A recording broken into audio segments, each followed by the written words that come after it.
Cool, Alex. So this is our first podcast at Lifted Metrics ever. Super excited to jump into this with you. So I'm Sam. I'm the owner of Lifted Metrics. We've been going for about 3 years now, and this is Alex. Alex, I'll let you introduce yourself. Sure. I'm the lead media buyer at Lifted Metrics, and we've been working with Sam for more than 3 years. So since the start of Metrics, basically. There we go. Fantastic. Yeah. Fantastic. And yeah, on today's call, we're going to be diving into a recent success of ours, a niche client that is moving companies. So we're very focused on moving companies at the moment, been getting great results there. And we're going to discuss this in more detail. But before we do, just to elaborate a little bit on Lifted Metrics, who we are, what we do. So we are an international team of about 10. We've been through an extensive hiring process over the years to be left with a small team of A players. We focus on high ticket lead gen typically. So the type of lead generation when there's going to be a sales call at the end of it. And our tools of choice, our weapons of choice are Google Ads and landing pages. And we optimize both of these accordingly. So that's it at a very high level. We could go way deeper, but we'll be doing more of these podcasts and you'll see what we're really about, how technical we get as this series continues. Cool. So let's talk about Vector. So Alex, when did Vector go live, first of all? Vector Um, moving New Jersey. yeah, we went live on January 17. So Okay. Okay. it's been around 2 months Around right two now. months, yeah. Yeah. And the data that we're going to be looking at today will be our first month of going live. So, these are the results within 1 month of being live that we're going to be studying. And yeah, we're documenting and sharing this because we know it's possible. These kind of results are possible within 1 month. It sounds a little bit crazy what we're going to be sharing with you, but obviously this is going to be the evidence that summarizes what is possible within 1 month of going live in this niche. And yeah, this company, so they've been using Google Ads for a while before they came into contact with us. And in fact, let's take a look at this account over here. So before they came into contact with us here, we had a conversion rate of, or they had a conversion rate of 1.75%. And they were spending, 15K over here. And then if we quickly fast forward now to where they're at in the last 30 days, so that conversion rate has gone from 1.75 to 22.85. It's quite a jump. That's like at least times 10. That's more than times 10. So and we've scaled up the budget here dramatically as well. So first of all, Alex, could you explain to us what is the conversion rate?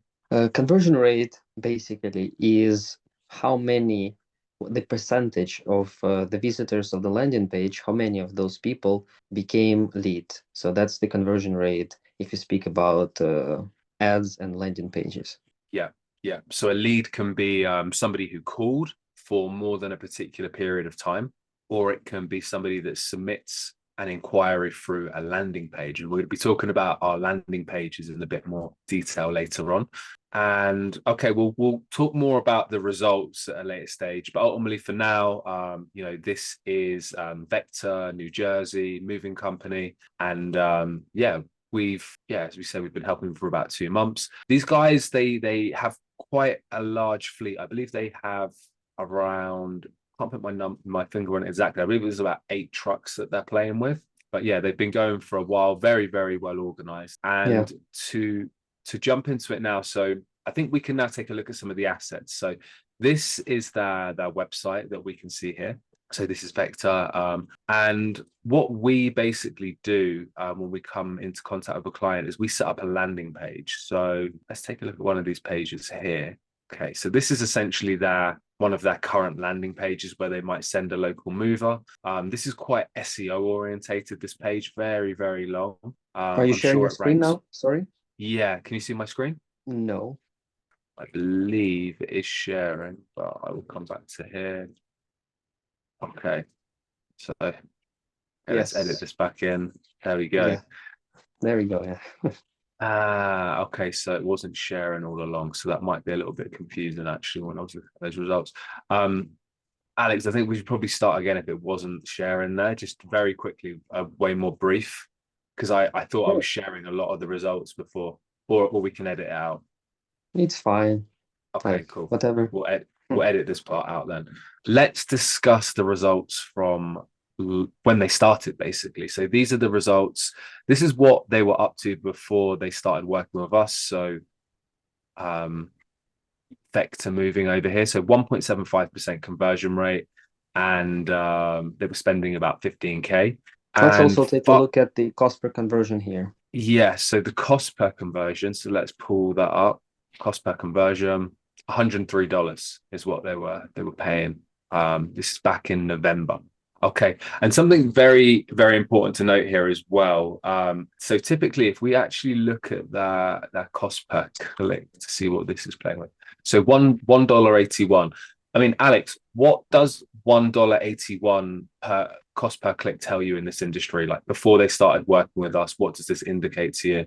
Well, this indicates that this CPC is not very high. So even with lower budgets, it's possible to get decent results, because when the CPC gets to $15-20 a click, that's when things start to be more complicated.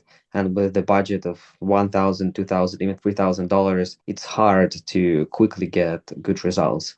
But this CPC shows that we can play with even lower budgets. I mean, 2K, 3K, 4K. Sure. So this is before we started working with them. So $1.81. And typically what this indicates here, well, we have a very low CPC. It's not a competitive term that we're bidding on. So if we look now over here and we change this to average CPC, you can see this has gone up quite dramatically here. And if we go into the cost per conversion, so this has gone down, but this has gone up. And obviously this has gone up dramatically.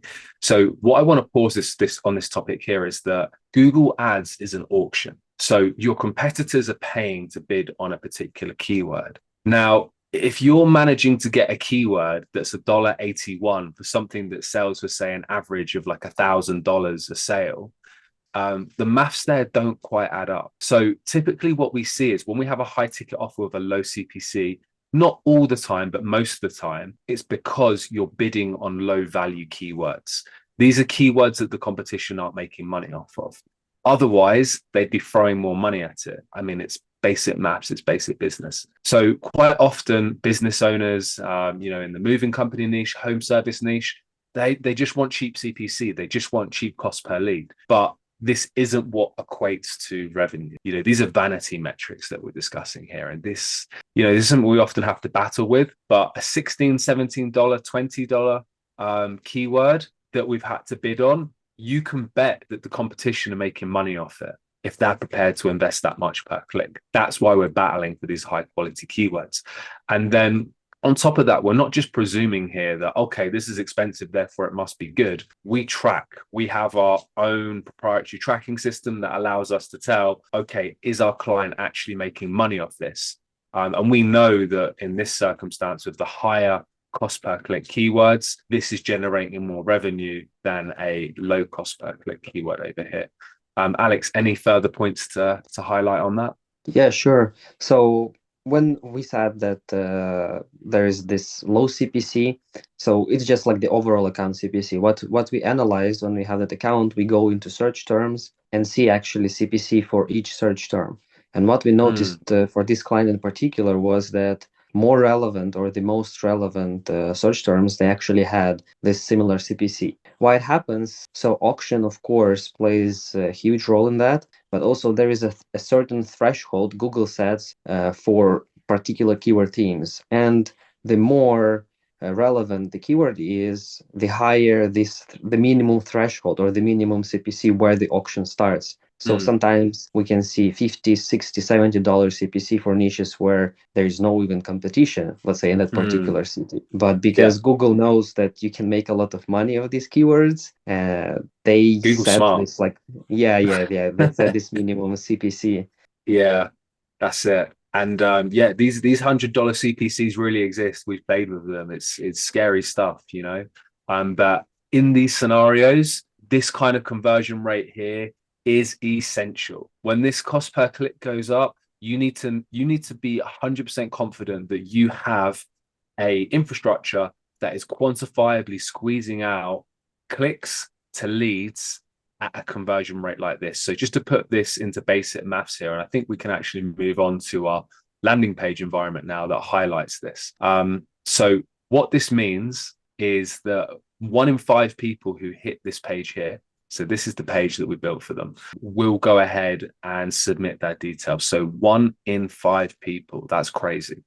Now, like, I've jumped ahead a little bit here. What is a landing page? Because like a lot of people, they know what a website is. So this is a website over here. This is the original website. It's full of links. It's lots of directions, lots of calls to actions, etc. A landing page, as we have here, this only has one option, get a quote or don't. Or call. Actually, no, there's kind of 2 options here. So, but there's an outcome that you show interest in some way, shape, or form. Basically, you can't go to the about page. You can't go and like click on any of these random links that are typically found at the bottom of the page. It's, hey, let's go or go away. That's pretty much it. These pages are quite aggressive, but they're what allow us to get these really crazy conversion rates. I'm not going to scroll down to the bottom of this page because we're not going to give away all of our secret sauce here, but you can see at the top of the page. And obviously, if you want to see more of what these designs look like that convert 1 in 5 pages, we can jump on a call and I'll be happy to run through this on a more personal basis in terms of how we optimize these pages. But the mechanism that we have on the back end, so we have one link. Better blur this link out. And then we have different versions of this page here. So this is like what the industry calls A/B testing, or split testing. And what we're looking at here, these are different versions of the page that we built recently to try and get a conversion rate that is really, really impressive. So we'll keep building pages for a client. And just to give you an idea of what this means, so when we build a page, it might be that we change the headline. This is variant B. It might be that we change the call to action. This is variant C. But this testing process goes on and on and on until we get you a conversion rate and a quality of lead that ultimately we're happy with. And that is the A/B testing that we do for basically all of our clients here at Lifted Metrics. Alex, anything to add there? Yeah, I just want to add that it's not just like we test random things. So we brainstorm as a team some best ideas of what could work, because let's say we can just use a random call to action. We really need to use a call to action that will resonate with the offer, so it does not deceive people, like promising them to get something they wouldn't when they submit the information. Let's say if we use like request a brochure or get a brochure here, they're not getting any brochure, so they wouldn't really use that call to action here, right? Yeah, true. And just to like jump on the back of that, so what we're doing is we're creating data inspired tests. So we have screen recording set up. We can see where everybody goes on the page. We have heat maps. We can see where people click. We have scroll depth monitoring. We are assessing the search terms that come through to the page. All of this information and loads more variables that we have at our disposal.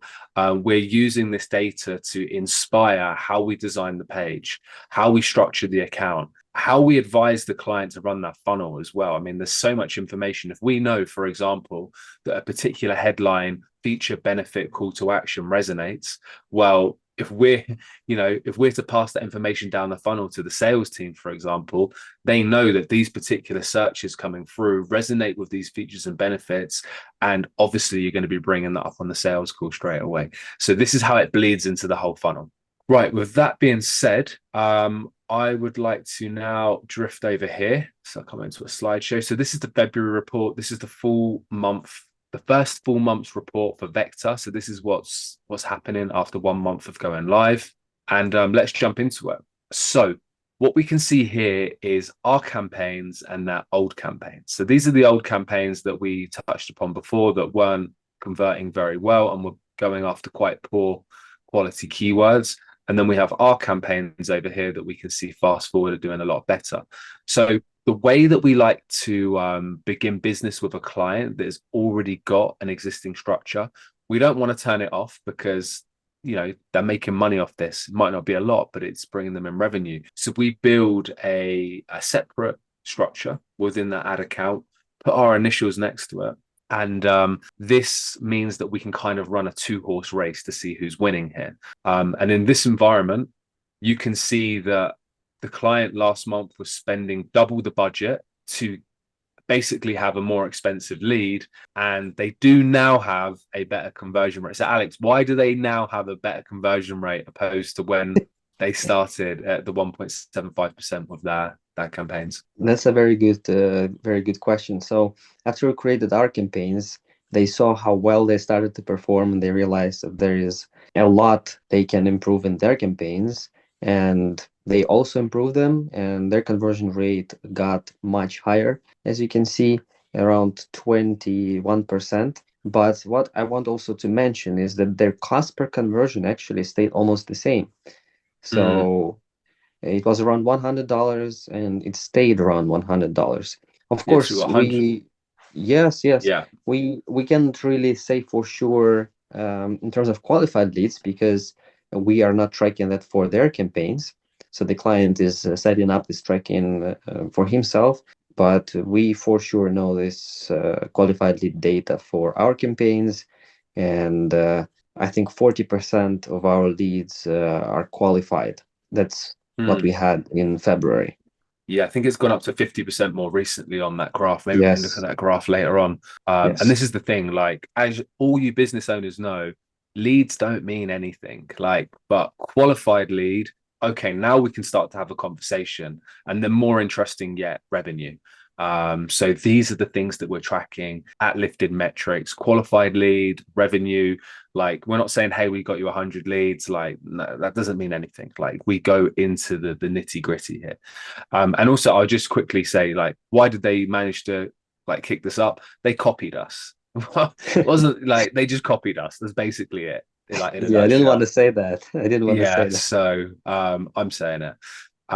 So right, lead trend, won't go into that. Google Ads performance here. We've already looked at that in the ad account. And we've already been looking at this when we were actually looking at the software that we use, Unbounce, but basically showing here that this variant D is taking off. And now we can come into some of the interesting stuff here that I would like to discuss. So, Alex, this is our first full month of going live. And let's take a look at some of this data here. So we split it by form leads and calls, because obviously, like, people who call, people who submit a form, they're going to behave differently, and we want to analyze this data individually. So actually, form leads, we had come in 49 qualified. So there was a total leads of 80, 49 of them were qualified, and 17 went on to close, generating $13,680 from our side of the campaigns, the Lifted Metrics side of the campaigns. And then with the calls, there were a total of 71 calls, 28 were qualified, and 10 sales. So we're looking at about a 30% close rate here, and closer to a 40% close rate here by the looks of it. So these are good. And just so you know, guys, like, when you calculate close rate, you calculate close rate of qualified leads. It keeps your metrics clean. I see a lot of small businesses that do it on a macro level, like at all their leads. That's not fair in your closer. Like, it's qualified leads here. Alex, anything to touch upon regarding this data here? Yeah, what's interesting that as we can see, form leads are more qualified. So it's more than 50%, Mm, almost 60% of, I think even more than 60% of form submissions were qualified, yeah, which shows if a person is ready to leave their information, they're more qualified. Yeah. If you speak yeah. about calls, they are usually cheaper in this Mm. environment, in this niche, but still, we can see that quite a significant, almost 50%, 45% of them were qualified, which is very interesting. Yeah. And I mean, calls can be a bit of a minefield. So we actually record all of the calls related to our campaigns. We listen back to all of these calls. And there's some really difficult calls that come in. I mean, people that have that obviously, like, English might not be their first language, so that creates a big barrier there. And then also on top of that, there might be people asking for like excessive move distances for very small home sizes. But yeah, we find with the forms, as Alex has just said, the quality seems to be better there in this environment. But we'll see what goes on next month while we catch up with this data. So Mhm. now the grand reveal here. So $21,000, as we saw at the start. So they've made 21,000, and they've spent just under 10,000 here on ad budget. So we are now looking at 166% ROAS here, what they've made off the back of these campaigns in month one. You know, like this is month one. If we show you any of our graphs as time goes on, like month one is the tough month, you know, like when we go live. So when we're doing 166% ROAS from out of the gate, basically, there's good stuff to come here. This is going to get exciting, and we're ready to come back in the months to come and show you what we're about. Mhm. Okay, cool. So expectations. Alex, please elaborate on what is this screenshot that we're looking at here. Why is this important? How does this integrate into our business? Yeah, sure, sure. With pleasure. So here you can see that every month, at the start of the month, when we get all the data for the previous month, we make predictions for the next month. But before we do that, we analyze the numbers that we had, the predictions that we had in the previous month, and we see if we actually achieved our goals. So basically, we play like a game, we can say, that where we want to achieve better results every single month. So we see what expectations would be realistic, and then we try to achieve them. As you can see here, in January, so that's just 13 days of running ads. We still spend more than 9K because the client wanted to spend it. And you can see that our CPL was 100. So pretty similar to what they had, Yeah, but still already that was the estimation. Yeah, we were yeah, estimating to get similar results, but our real CPL was already 88. So it's just like within first 13 days, yeah, we beat their best results, we can say. yeah. And for the next So month, mhm. yeah, I'll just quickly before you go into that, I just want to really highlight this here. So lead volume, how many obviously the volume of leads that you're getting on a monthly basis and the cost per lead, what you're paying for that lead. So these metrics here are kind of the foundations of health for a campaign. And we like in when it comes to any agency that you work with, expectations are everything. Freelancer, agency, whatever, expectations are everything. If you're not having a conversation at the start of the month to say, hey, what are we expecting to get in terms of results, just core results here, then when it comes to the end of the month, like nobody, there's no right, there's no wrong. There's nothing to build upon. So something that we do on behalf of our clients is at the start of each month, we'll say, hey, we think we're going to get 100 leads with your budget, considering the environment, the sophistication of your account. We think you get 100. Now, at that point, we can have a discussion if they think that's not good enough. It's like, okay, well, let's look at the data here. Okay, maybe we can squeeze that up a bit more. But ultimately, they have to accept that this is what we're going to try to achieve, because we're setting a realistic expectation here. It's not going to get you 1,000 leads for $1 each. Like that's just insane. We have to like show you, okay, with the variables at play, this is what's possible. Do you understand? Yes, great. We're both on the same page. And then at the end of the month, we see what we actually got. Now, this number here, account success out of 100, I collect all of the clients in my company. So, and then I accumulate all those numbers together. And then each month, I'm looking like, were we above or below our account success rate? If we're below, as I say, like, we're going to crucify one of our media buyers. We're going to sacrifice them to the Google gods. If we go above it, it's celebrations, parties, tequila all day long. So this is like a really important number for me. I have 4 big stats within my company, and this is one of them. And then coming into this next month here. So Alex, please explain what went on in February. These numbers in front of us.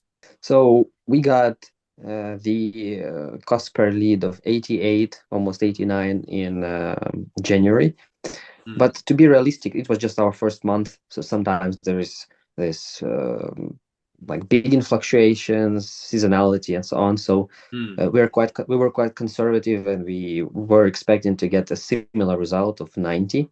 Mm. and just we continued optimizing the account, and our cost per lead was 71 throughout Beautiful. the month. That's the average one. And for March, we're planning to get 75, because we don't know where this plateau of CPL will be. So at some point we will reach it, and it will be harder to decrease it. Yeah. So like the first 3 months, that's when we can see these huge improvements in terms of cost per lead, in particular, because we are optimizing, and we are giving Google correct conversion data, because we are tracking everything properly. We don't track some conversions that are not actually important. So Mm. Google starts to optimize. So basically, we teach Google's AI to work for us, and then it starts when we start using advanced bidding strategies. They really improve things really well. So Mm. those strategies are great, but we need to teach them properly, because Yeah. if you feed it with bad conversion data, it will optimize for bad conversions, basically. Yeah. And I think that's a whole podcast episode on its Oh own. But yeah, this is quite often what we see is, somebody that's not really a media buyer, they turn on automated bidding infrastructures because a Google rep has told them there's no good data, and you're basically giving like the AI, the machine learning, like a map that doesn't make any sense, and then they wonder why the account isn't working. So yeah, yeah. good data is everything here, and this is what we really pride ourselves on. Okay, and one last thing I'll say on this document here is that it's, for you to scale the volume, so we're getting more leads, and then also bring down the cost per lead at the same time, that is an art. Like, it's easy to scale if you're just like, yeah, just throw money at the wall, but like to actually bring down the cost per lead at the same time, this is the art of scaling, basically. What's coming next? So, well, actually, Alex, just what do you, I mean, I think you have touched upon this, but for next month, if we maintain the same budget, where do you see this going? We see just better results. So realistically, we could probably get 72 or 70 cost per lead this month. That's where we're at right now. And let's see just how these last 10 days go. Yeah. But again, our primary focus for this client is not just getting leads, but we started to see some patterns in terms of qualified leads, and most importantly, sales. So that's what we're going to optimize for. So sometimes we may have a higher CPL, but a much better number in terms of sales. Mm. Yeah, it's all, I mean, and just to really boil this down, so what separates us from the average like lead gen agency is that we are including, as we showed you back here, if we go back into it, doesn't want to go back into it, here we go. We're like optimizing for revenue. So our like USP is that we do revenue optimization. We actually look at, okay, like what keywords are bringing in money, not what keywords are bringing in cheap leads, because that doesn't mean anything to a business. Like, we are optimizing for revenue, and we have a whole proprietary system that we've built out, especially for this. Cool. So next month, well, actually, let's talk about the future and beyond. So, Alex, like in terms of moving companies, in terms of yeah, like our strategies, our techniques, processes, what do you see up and coming in the next month and rolling into Q2? So right now we are choosing the best moving company CRM, and we Mm. want to find the best and, let's say, the easiest to use solution, so that Yeah, all the clients, all moving companies clients can that work with us can start using it. So we will help to set it up, to monitor everything, to set up all the processes, because we see that many moving companies don't have a good CRM, mm, and that's why they cannot really track all the metrics that we present them. They can't store them, and then they can't utilize all the tools, all the most modern tools available on the market. absolutely. Yeah. I mean, it just gets a bit messy from what we're seeing on the back end with some of these moving Yes. companies. They either don't have a CRM, or the CRM that they have is very dated. So Yeah. yeah, this is a big topic for us internally. And yeah, in terms of where we're going with our moving company niche at the moment, I'm like, really, to be honest, I feel like we've cracked the top of the funnel. Like the Yeah. ads, the landing page, we can get cheap quality leads coming in. And like, you know, we've showed you the metrics there. That's done. So once we solve one challenge for a client, and this is happens with all of our clients, the next challenge further down the sales funnel becomes our problem.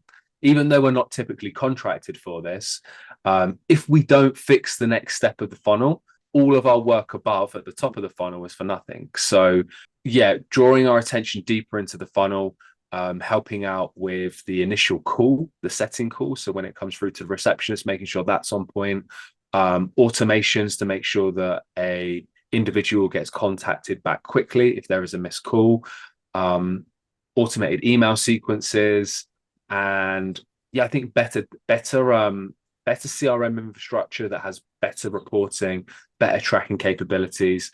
But yeah, we're really bringing a technical, more sophisticated angle to this industry, and we're excited to share this with you and up and coming podcasts to come. So yeah, brilliant. Alex, any closing points that you'd like to share? Not really. I No, think we highlighted all most important things for this client, and I think we are doing me as great. well. Yeah, yeah, And yeah. we expect even better results in the coming months.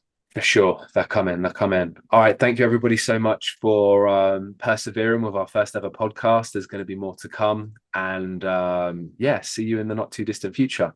Cheers. Cheers. Thanks, Alex. Speak soon. Bye. Bye.